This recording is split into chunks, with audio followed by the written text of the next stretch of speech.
Greetings, Poke fans! Zack Attack here, and today we're going over the last few battles I have yet to talk about. Most of them in the PTL, but all of them else. The unfortunates. And now I waver by the wayside, wondering what I have done wrong. What do I do? Have I lost myself? Well, we'll find out later today. But for now, I'll find out later today. You guys will find out tomorrow. But that's not the point. The point is,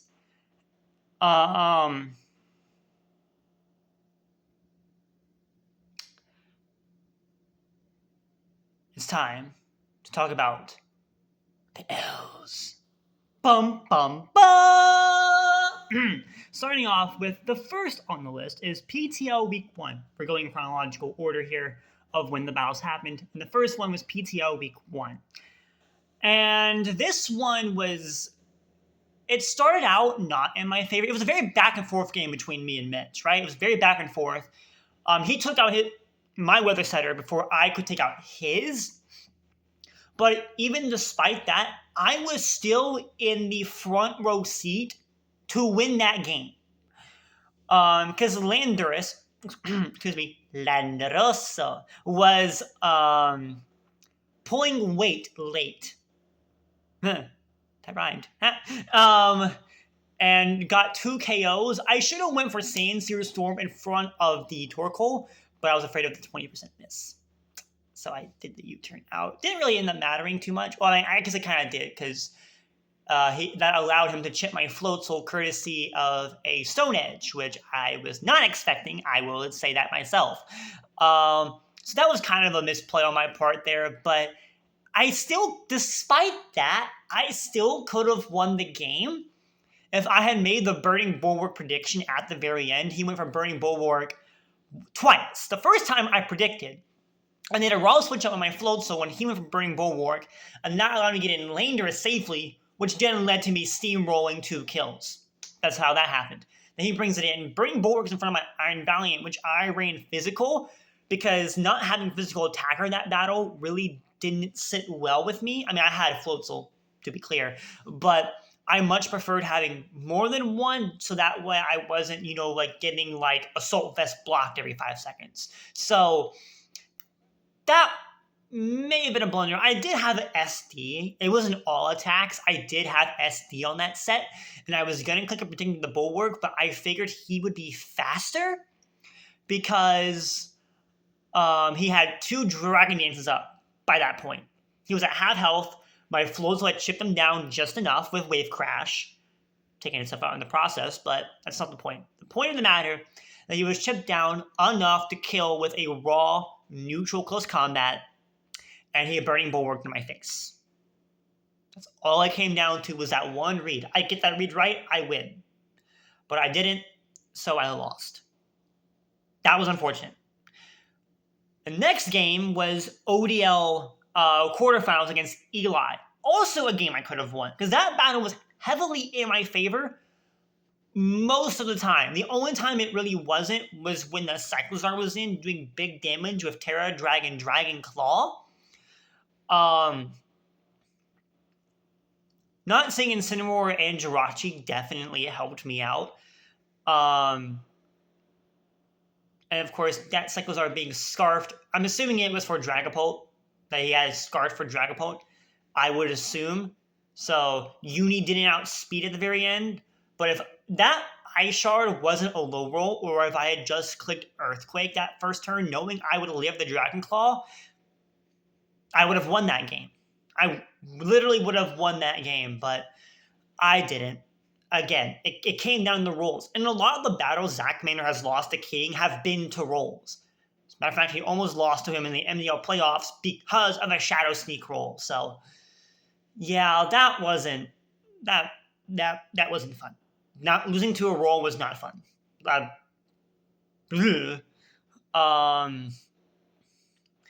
And then PTL week 2 was interesting against Crep. And I'm going to keep saying it. That dirty rascal. I was not expecting the Articuno. Because, Landorus was, on my team. Like, I thought about it, but just looking at the matchup, I wasn't really liking it. So I didn't bring it. And I probably should have with, like, a rock move, because that Articuno was being a giant pain in the arse.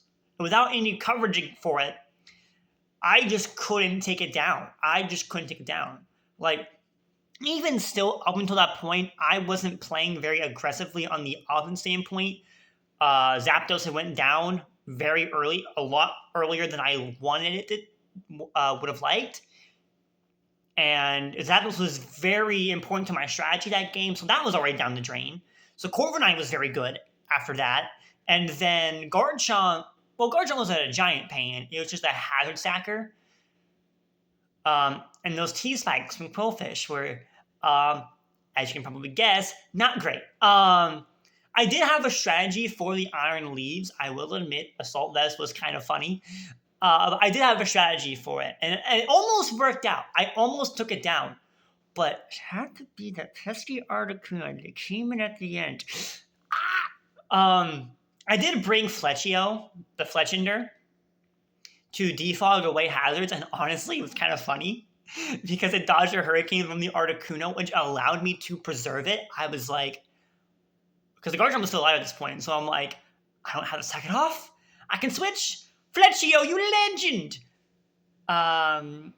So yeah, that happened, and then I lost the Freeze Dry because I didn't have Protein on my Greninja. I had Battle Bond again that week, and Battle Bond Greninja was just great week 1. It got kills. It was awesome.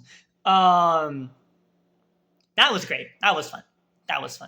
But week 2, not fun at all. No, not great. Nope, not great. I have to fight that bird again. Big fan of birds, by the way. Go Team Sky. But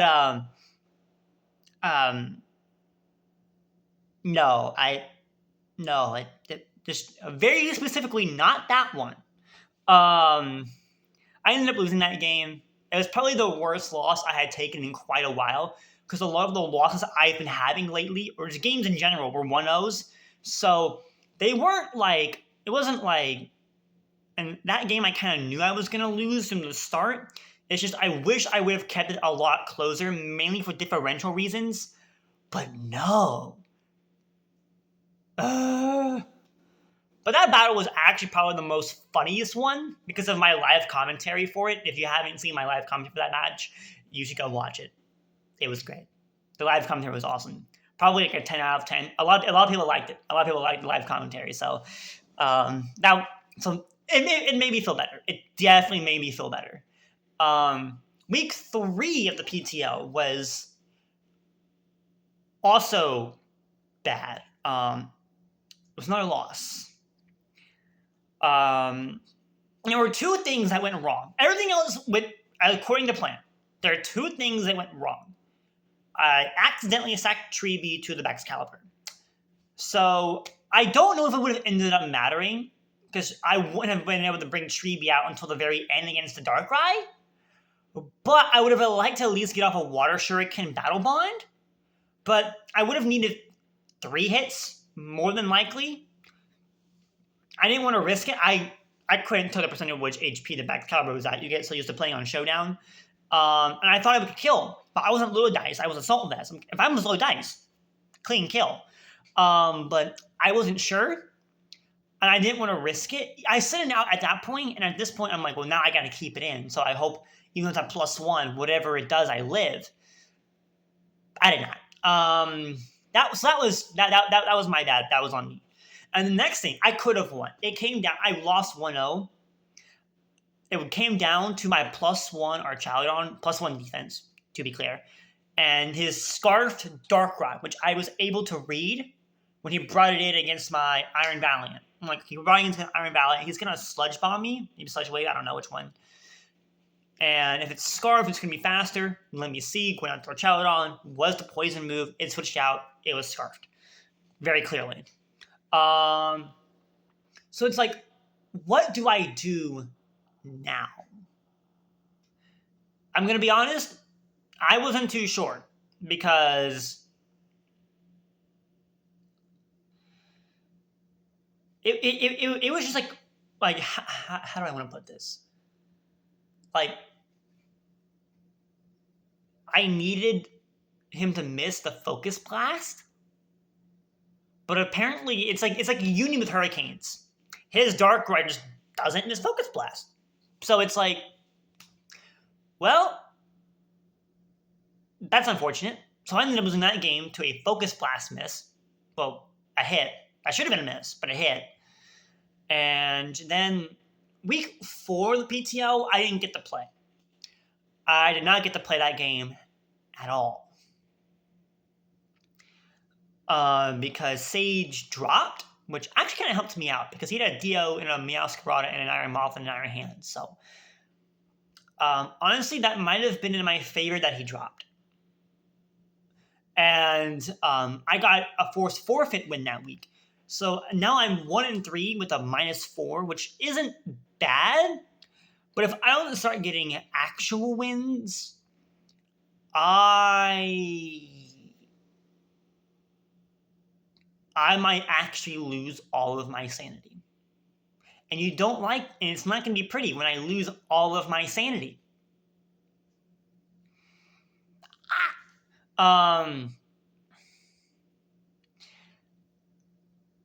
Week 1, I was talking on the Discord server that this league has, and I said, I was like, I always come back. I always come back. So far, I haven't yet. But, I'm going to come out here and say it. If I do want to come back, I got to make team changes. So, my team changes for PTL. I dropped the Rain Core of Pelipper and Floatzel. I didn't want to. I felt like my Rain Core wasn't terrible, but Rain just hasn't been helping me that much lately. And also Rain in a lot of my future matches don't help me. They do not help me. So, yeah. Bye-bye Rain Core and the bye-bye 1 point removals because you guys just suck. But I did bring in some nice bounty. I brought in Terra Pheasantipity, Terra Fairy, Dark, and what was the other one? Ground. Because those are the Terras that my brother Zach Rainer used on his Pheasantipity in ODL Season 2, if you followed that series. And it ended up working out pretty well for him. So we're going to roll with that. And my other 2 Pokemon were Talonflame, so Fletchio did evolve effectively, and Cramorant. And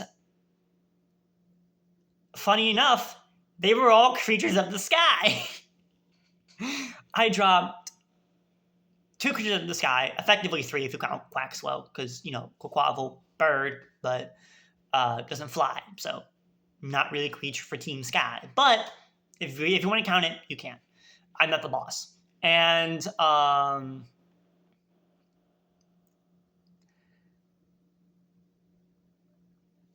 then I Floatzel. I mean, if you're not going to keep Haliburton around, no point in keeping the Swiftswim Pokemon around. And I was just like, I don't know. I genuinely don't know anymore. And it was actually, it was just kind of funny. It was literally just kind of funny. Like, I'm gonna be so real here.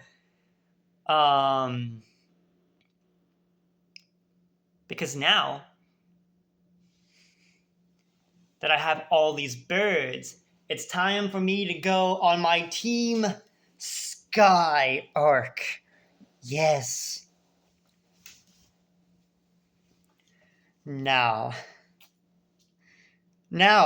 that I, Team Sky, have entered draft, it is time to prove why the sky is superior.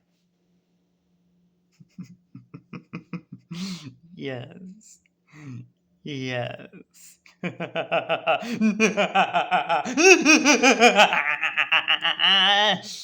My path for vengeance begins now.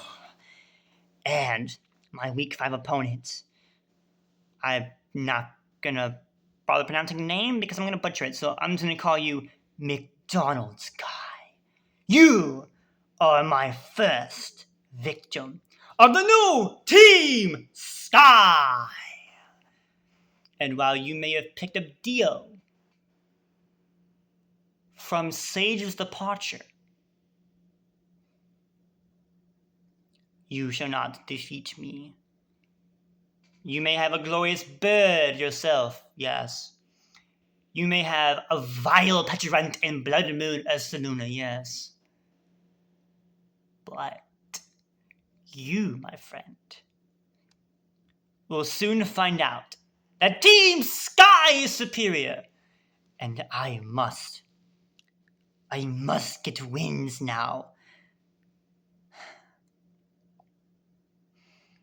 For my next 2 opponents, you and Tribal Chief Brett have both taken down my front office and given him his first 2 losses of the season.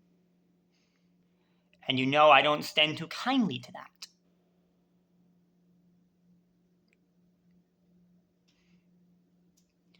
Of seeing you on the battlefield.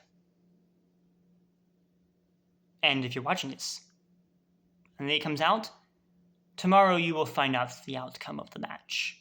Because as of uploading this, the match has already happened. But never fear, for I always come back with a vengeance. Vengeance! And I will revive my season. Hopefully I revive it. Because if I don't, all this evil arc stuff is going to be really embarrassing. So, hopefully. And now, I am off.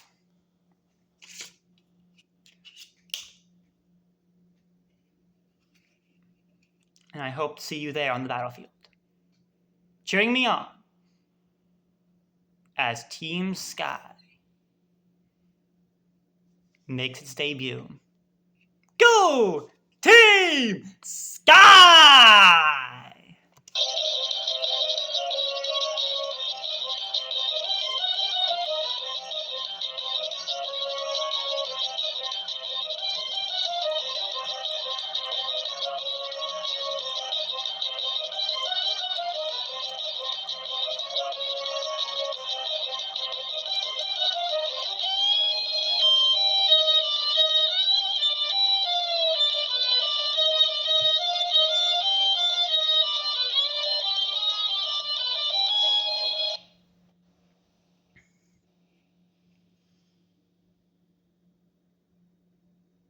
I hope you all have a glorious day. For I, Zack Attack, will be seeing you later.